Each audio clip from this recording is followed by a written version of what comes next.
नमस्कार जनता। मैं आपके सामने एक बार फिर से हाजिर हुआ हूँ एक नए केस के साथ। आशा करता हूँ आप सब स्वस्थ होंगे। ठंड का मौसम चल रहा है, अपना अपने परिवार वालों का ध्यान दें। तो आइए हम आपको जिस केस की तरफ लेके चलते हैं, ये केस भोपाल से आया हुआ है।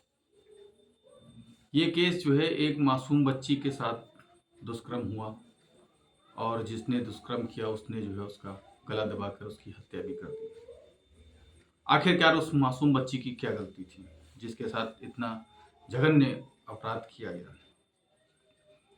तो इस केस की तरफ हम चलते हैं। ये जो भोपाल का जो केस है, ये सहजनाबाद का केस है, जहां पर वाजपेयी नगर मल्टी में रहने वाला एक युवक जो कि 32 साल का था, अतुल निहाले।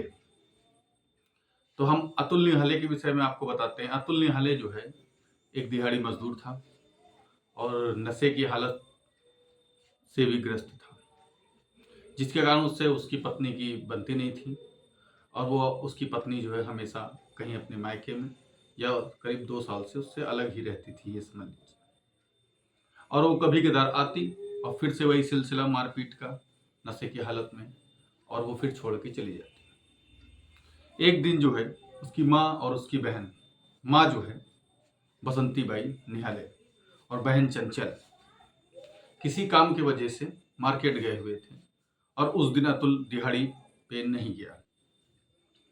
दिहाड़ी पे न जाने के कारण उस दिन उनकी कॉलोनी में नगर निगम के द्वारा मच्छरों के लिए फॉगिंग हो रही थी, जिसके कारण वो अपने दरवाजे पर ही खड़ा था और दूर खेलती एक बच्ची को जो है देख रहा था।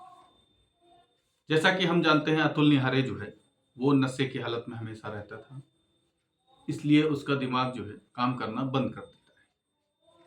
हम उसको दिमाग काम करना बंद कर देते हैं या उसकी हैवानियत का एक इशारा समझ लेते हैं। नशे की हालत में अक्सर आदमी जो है अपने आप पे काबू नहीं रखता है और वो दरिंदगी पे उतारू हो जाता है। वो बच्ची खेल रही थी, जिससे उसने किसी बहाने से उसको अपने पास बुलाया और पास बुलाकर जो है उसको जो है बहला फुसलाकर अपने कमरे में बुला लिया। कमरा लॉक करने के बाद उसके साथ उसका मुंह दबाकर दुष्कर्म किया और उसको जब दुष्कर्म करने के बाद होश आया कि ये तो मैंने बहुत गलत काम कर दिया और ये लड़की अपने घर जाके अपने परिजनों को ये सब बातें ना बता दे, जिसके डर से उसने जो है उसका गला दबाकर उसकी हत्या कर दी।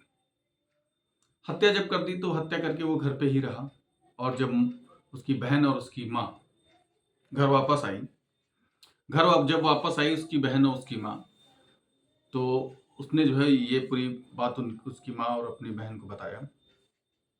जब अपनी माँ अपनी बहन को ये बात बताई तो उनकी माँ ने भी जो है इसमें शामिल हो गई। उन्होंने उस बच्ची की लाश को चादर में लपेटकर अपने ही एक अंदर के कमरे में रख दिया या छुपा दिया उस लाश को।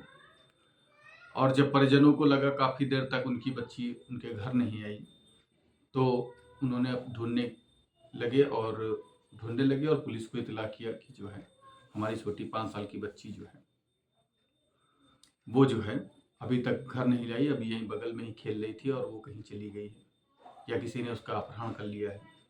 इस पर पुलिस मौके पर तुरंत पहुंचकर वहाँ के आस पड़ोस के रहने वाले लोगों के घरों की तलाशी लेने लगी। लेते लेते पुलिस जो है तलाशी लेने लगी उनके घरों के, सभी घरों में जा जाकर तलाशी लगी। लेकिन ये सब इतने शातिर थे, इन्होंने ताला लगाकर उनके परिजनों के साथ मिलकर ढूंढने की एक साजिश रची, जिससे कि इनके ऊपर कोई शक न जाए। शक नहीं जाएगा तो इनके ऊपर कोई शक नहीं करेगा और ये बची रहेंगे। पुलिस के साथ भी ये मिलकर ढूंढने की नाटक कर रहे थे। पुलिस ने हर घर की लगभग तलाशी ली, लेकिन पुलिस को कुछ नहीं मिला और पुलिस देर रात तक तलाशी देती है और वो वापस चली गई। वापस चली जाने पर ये सब जब अपने घर आए और जब इनको लगा कि लाश से जो है बदबू आने लगी, तो बदबू आने के लिए तो इनको डर था कि कहीं किसी को पता ना चल जाए कि ये अपराध हमारे घर में हुआ है, और जो है ये वापस आकर घर को जो है एक चादर में लपेटकर एक टंकी में बंद कर दिया पानी डालकर, जिससे कि इससे लाश से बदबू ना आए। दूसरे दिन पुलिस फिर आई और फिर दोबारा सब घरों की तलाशी ली गई, लेकिन जो है लड़की का कोई अता पता नहीं चल रहा था। और ये परिजनों के साथ मिलकर, इनका और अतुल का और इनकी माँ और इसकी बहन परिजनों के साथ मिलकर ढूंढने की एक नाटक कर रहे थे। जैसा कि आप जानते हैं कि हमारे आस पड़ोस के जो रहने वाले लोग होते हैं, हम लोगों का उन पर शक बहुत कम होता है और वो अक्सर हमसे डेली ही मिलते हैं, हम उनके रवैये से वाकिफ़ होते हैं। लेकिन इस केस में ऐसा ही कुछ हुआ कि जिसमें जो है परिजन उन लोगों पर शक नहीं कर पाए और बच्ची जो है उन्हीं के घर में लाश जो है टंकी में थी। पुलिस ने दोबारा उससे जब घरों की तलाशी ली तो किसी प्रकार की फिर से ही कोई भी सुराग उनको नहीं मिला। लेकिन जब दूसरे दिन जब लाश से बदबू काफ़ी बढ़ गई और वो जब उनको ऐसा लगा कि अब हम पकड़े जाएंगे, तो उन्होंने क्या किया, अपने घर में ढेर सारा फिनाइल डाल दिया और फिनाइल डालने से उनको लगा कि बदबू छुप जाएगी, लेकिन तब भी बदबू आती रही। और उसकी माँ और उसकी बहन जाकर उन परिजनों के घर में बैठ गई और कहा कि हमारे घर में एक चूहा मर गया है। लेकिन जो है ये बात उनके घर वाले और वो मानने पर तैयार नहीं हुए। काफ़ी आक्रोश उन लोगों में आ गया कि आखिर ये बदबू अभी तक तो नहीं आ रही थी, लेकिन अब कैसे आने लगी। तभी जो है उन्होंने पुलिस को इत्तला किया और वो सब अपने घर आ गए और वो जो है सुना कि अब हम पकड़े जाएंगे, तो वो भोपाल भागने की तैयारी में सब तैयारी करने लगे। लेकिन मौके पर पुलिस जाकर पहुंच गई और पुलिस जाकर उनको धर दबोचा। पुलिस ने सख्ती से कार्रवाई की तो अतुल निहाले ने अपना जुर्म कबूल किया और उसकी माँ और उसकी बहन ने भी जुर्म कबूल किया। बाद में खंगालने पे पता चला, एक वृद्ध पुरुष ने बताया कि इसकी माँ जो बसंती बाई निहाले है वो जो है तस्करी में, हमेशा मानव तस्करी में शुरू से ही थी। ये पहले जहाँ पे किराए पर रहते थे दूसरी कॉलोनी, वहीं पे वृद्ध भी रहता था और ये जो है एक इन्हीं के जो लड़का इस समय जो वृद्ध व्यक्ति है उनका एक लड़का है 32 साल का, वो जो 7-8 साल का था। तो हम अक्सर अपने बच्चों को कमर में जो है चांदी की करधनी या किसी प्रकार का जो जहाँ जहाँ का ट्रेंडिंग होता है वो पहनाते हैं। तो वो उसने उसी के लिए उसको अपहरण कर लिया और उसका उतार लिया। जब लोगों ने उनके घर की जबरन तलाशी ली तब पता चला उनका जो है पोता जो है वो सिंघनी के घर पे था और उसके पास जो है वो चांदी की चैन नहीं थी, जिसके कारण उस बसंती बाई ने उसका अपहरण किया था। लेकिन काफ़ी दबाव डालने के बावजूद भी उसने ये बात नहीं सुनी। बाद में पता चला कि ये तस्करी हमेशा छोटे बच्चों को करती थी, जिसका आज तक पता नहीं चला कि वो छोटे बच्चे कहाँ हैं और ना तलाशी लेने पर कभी भी उनकी कोई जानकारी मिल पाई।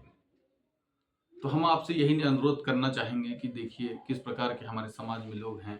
कृपया सतर्क रहिए कि एक मासूम 5 साल की बच्ची जिसको कुछ नहीं पता होता है देश दुनिया में क्या चल रहा है, हमारे आस पड़ोस में क्या चल रहा है, लेकिन अतुल निहाली जैसे शख्स जो कि अपनी खाली हवस मिटाने के उसमें एक छोटी बच्ची की ज़िंदगी बर्बाद कर दिया और उसको मौत के घाट उतार दिया। हम पुलिस प्रशासन से यही रिक्वेस्ट करेंगे कि ऐसे हत्यारों को कड़ी से कड़ी सज़ा दें कि जो कभी भी कोई गुनाह करना चाहे तो वो उसका रूह काँप जाए। तो इस चर्चा में हम आपसे यही आशा करते हैं आप हमारे चैनल पर बने रहिए और लाइक और सब्सक्राइब करते रहिए, जिससे कि आने वाले समय में और भी मैं अच्छा करता रहूं। आपका आशीर्वाद हमेशा मेरे साथ बना रहे। धन्यवाद जनता।